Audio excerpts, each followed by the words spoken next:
preparations are being done in case it doesn't and communities do get overwhelmed and need some resources? And also, does the administration fear that the end of Title 42 will lead to a spike in COVID cases in the country? So let me just talk a little bit about there's $3 billion for BORDA funding. So a couple of things, again, if Republicans are serious about this, we put forth some $3 billion plan that we are asking for Congress to support.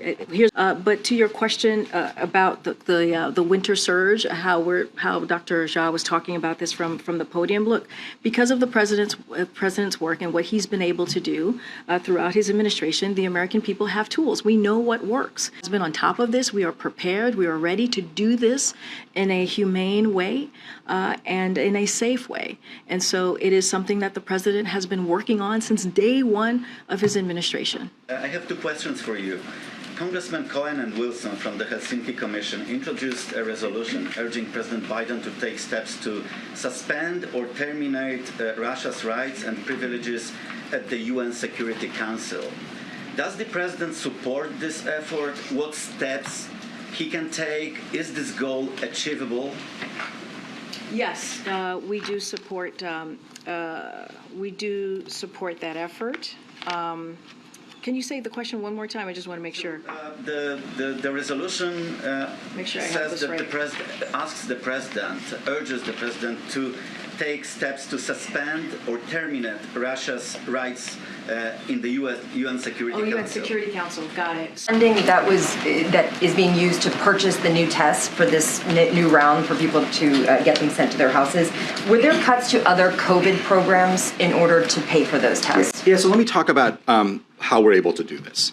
So we paused the program, at the end of the summer while we took a lot of the resources we had for tests to purchase vaccines and treatments. We still had some resources left. We didn't deplete the whole supply, and so we had money in the American Rescue Plan to still be able to buy some more tests. That combination has allowed us to do this.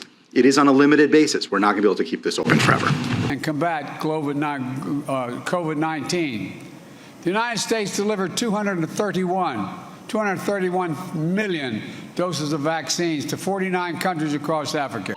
Back in September, the president publicly said that the pandemic is over. How has that complicated the messaging to keep Americans vigilant facing COVID? Yes, I think the president was also very clear that COVID is not over. COVID continues to pose a challenge for us. That is true. COVID is not over, and obviously we continue to see people getting infected, getting sick. Unfortunately, too many Americans needlessly dying of COVID. And so I think the president has been very clear on this even since that day about the importance of people getting vaccinated, people getting treated, and obviously I've been out here making that same message. It's on TikTok.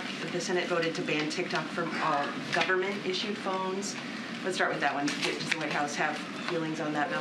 So, as I've said before, want to be very careful on commenting on any specific legislation at this time. So, we'd refer you to Congress on the next steps. We don't get involved in the process as we've done in the past. And of course, you've heard the president announce this week to plan to travel to Africa and to continue the work over the course of this summit and to strengthen our partnership across the continent. Security.